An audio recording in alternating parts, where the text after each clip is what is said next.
오늘은 기독교 세계관 배우기 두 번째 시간입니다. 오늘 강의할 내용은 기독교 세계관이라는 무엇인가에 대해서 기독교 세계관의 정의에 대해서 저희들이 함께 공부하도록 하겠습니다. 우리 지난주에 먼저 좀 공부한 거를 좀 저희들이 좀 정리를 하고 넘어가겠습니다. 자, 지난주에 우리는 세계관이라는 것이 무엇인가에 대해서 공부했습니다. 세계관이라고 하는 것은 세상과 인생을 보는 틀이다라고 하는 것이고, 두 번째, 세상과 인생을 내다보는 창문이다.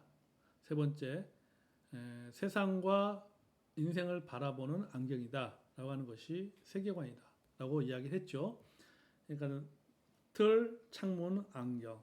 그러니까 쉽게 생각하면 이런 겁니다. 우리가 많이 들었던 말 중에 이런 말 있잖아요. 뭐 빨간 안경을 보고 세상을 바라보면 다 빨갛게 보이고, 파란 안경을 쓰고 세상을 보면 다 파랗게 보인다라고 하는 거죠.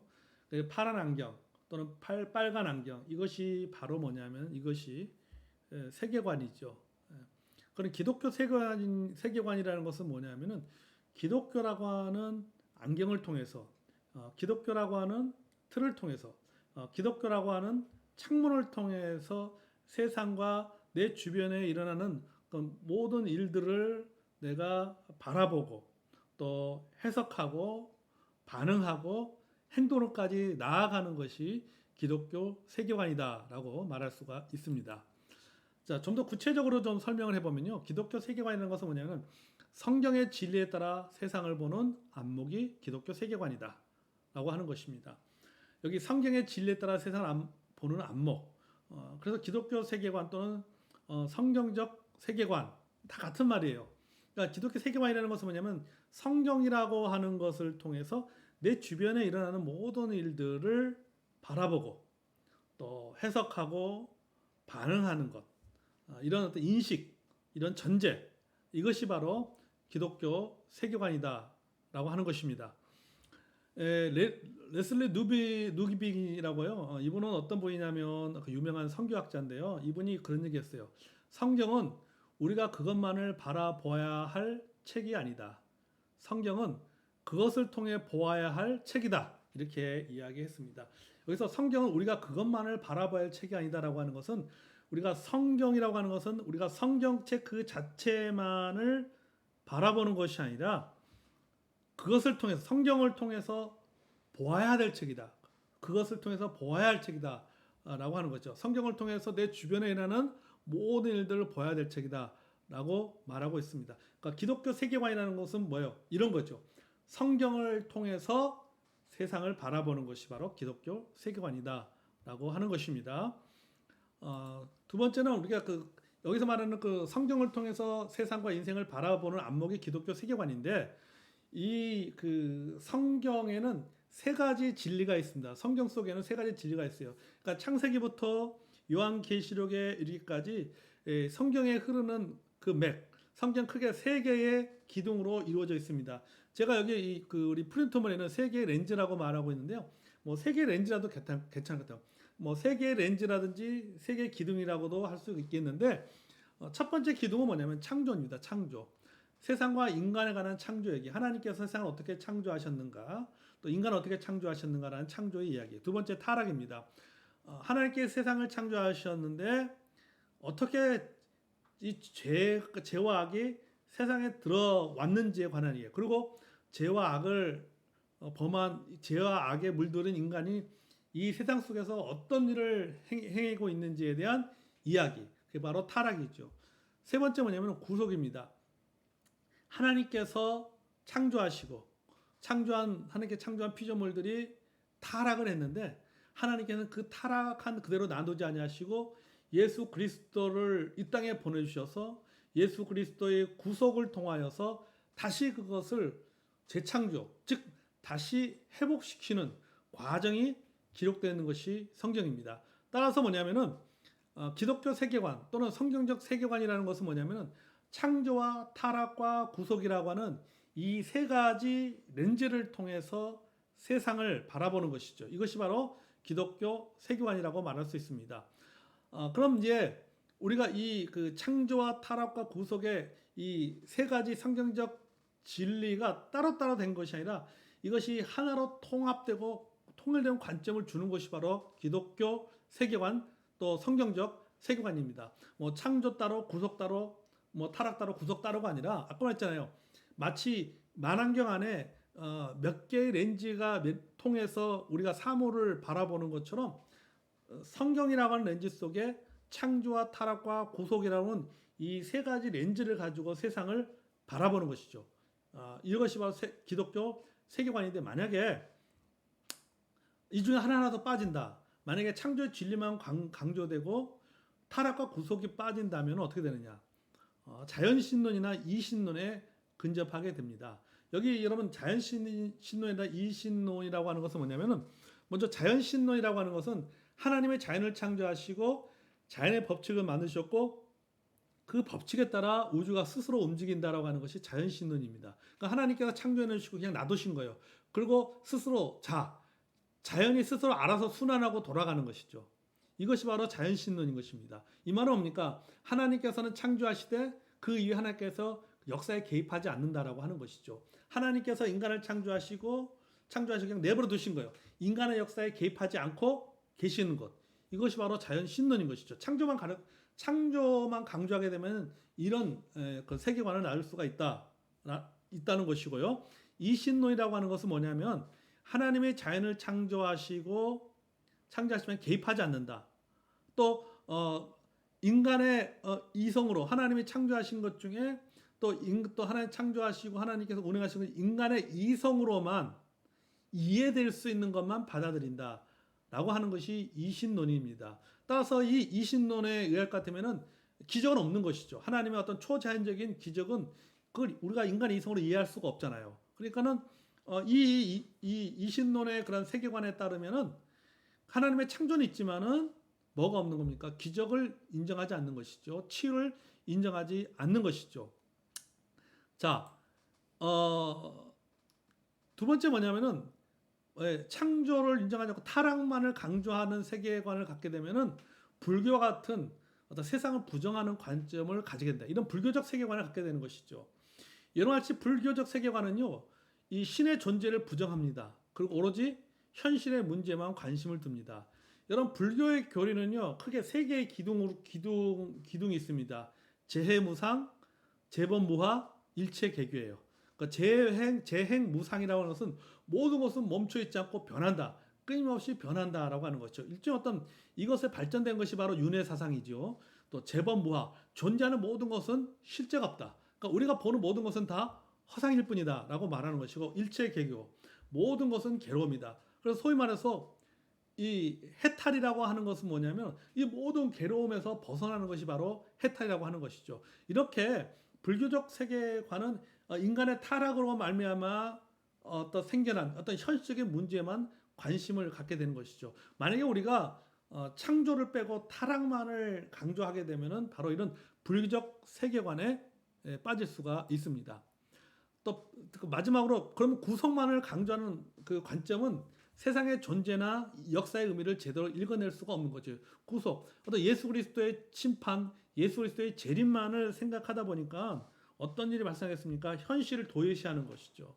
그리고 항상 그러니까 잘못하면 이런 것들이 이런 어떤 그런 관점을 갖게 되면은 소위 말해서 어떤 종말론 사상에, 잘못된 종말론 사상에 빠지기가 쉽습니다. 따라서 뭐냐면은 건전한 기독교적 세계관 또 성경적 세계관은 뭐냐? 창조와 타락과 구속, 이 창조와 타락과 구속의 기독교 세계관을 통해 있어야 된다라고 하는, 이것이 있어야지만 세상을 보면서 동시에 천국을 볼 수가 있다라는 것입니다. 여러분, 이 하나님의 나라는요, 이 삼중의 성경적 진리, 창조, 타락, 구속의 이 삼중적 진리를 통해 세상을 보는 것이 바로 하나님의 나라인 것이죠. 로마서 11장 36절에 보면 이는 만물이 주에게서 나오고 주로 말미암고 주에게로 돌아간다 했잖아요. 여기 주가 나오지 않습니까? 주님을 통해 창조되었고 또 주님을 통해서 역사가 이루어지고 인간의 역사에 개입하시고 타락한 인간의 역사에 개입하시는 하나님, 이것이 바로 주로 말미암는 것이고, 주에게로 돌아가시라는 것은 뭡니까? 예수 그리스도 통한 구속을 말하고 있는 것이죠. 바로 이것이 바로 삼중의 성경적 진리고, 이러한 삼중적 성경적 진리를 가지고 세상과 인생을 바라보는 것이 바로 기독교적 세계관이다라는 것입니다. 그럼 왜 우리에게 기독교 세계관이 필요하느냐? 우리가 살아가는 시대가 다원주의 시대이기 때문인 것입니다. 여러분, 다원주의는요, 다양성을 인정하잖아요. 다양성을 인정합니다. 다양성의 의견을 존중합니다. 소위 관용하고 그래서 배려하는 것이죠. 흥미라든지 관심, 문화, 종교 신념의 다양성을 존중합니다. 사회학적으로 보면은 이것은 현대 민주주의의 철칙 중에 하나죠. 다양성을 인정해 주는 것이죠. 그렇지만 여러분, 이런 다원주의, 다양성을 인정해 주는 이런 다원주의 사상에서 어떤 종교들이 나오냐면 바로 소위 어떤 종교 사상이 나오면 종교 다원주의 사상이 나온 것이죠. 그러니까 서로 인정해 주는 겁니다. 기독교도 인정하고 불교도 인정하고 서로 어떤 표현 방법만 다를 뿐이지 결국은 뭐 다 같은 신을 믿는 것이 아니냐, 이런 개념이죠. 그러니까 이런 어떤 상대주의를 인정하게 되는 것이죠. 그러다 보니까 어떠냐면은 우리는 기독교는 절대주의를 강조하잖아요. 절대적 진리는 배타성이 강합니다. 근데 다원주의 입장에서 보면은 이거는 완전히 이거 독선이라고 생각하게 되는 것이죠. 자, 우리가 이런 다원주의 시대 속에서 다양성을 인정하고 다양한 의견을 존중하는 시대 속에서 우리가 이 다원주의의 좋은 점도 있지만은 다원주의 잘못된 사상에 우리가 물들지 않기 위해서는 어떻게 되냐? 기독교 세계관을 가져야 된다고 하는 거죠. 여러분, 이 기독교 세계관은 또 뭐냐면 왜 우리가 그리스도의 기독교 세계관을 가져야 되냐면은 그리스도인이 살면서 겪게 되는 모든 문화와 사회적 갈등을 이해하고 교정하는 기준을 제공받기 위해서 기독교 세계관이 필요합니다. 우리가 뭐 여러 가지 살면서 여러 가지 많은 일들을 겪지 않습니까? 어떤 뭐 정치적인 이슈, 또 경제적인 이슈, 여러 가지 어떤 사회 문제, 도덕적인 문제, 이런 것들에 대해서 우리가 그것을 어떻게 바라보고 해석하느냐라고 하는 기준을 정해주는 것. 그래서 그리스도서 이것에서 어떤 생각과 어떤 반응을 해야 되고 어떻게 살아가야 되는지에 대한 기준 또는 나침판과 같은 역할을 하는 것이 바로 기독교 세계관입니다. 그래서 우리에게는 이런 기독교 세계관이 필요한 것이죠. 세 번째는 종교와 문화의 다원주의 사회에서 비성경적 세계관의 영향을 받지 않기 위해서 우리에게 바로 기독교 세계관이 필요합니다. 아까 말했죠, 여러분. 우리가 살아가는 시대는 종교 다원주의 또는 문화 다원주의 시대에 저희들이 살고 있습니다. 다원주의라는 것이 아까 말했잖아요. 다양성을 존중해 주는 것이죠. 다양성을 존중해 줬지만 그 다양성 가운데 어떤 진리들은 진리적인 측면에서 보면은 그 다양성은 상대적인 진리도 있고 절대적인 진리가 있습니다. 물론 상대적인 진리는 우리가 존중해 주지만 절대적인 진리는 결코 우리는 그것에 대해서 받아들일 수가 없는 것이죠.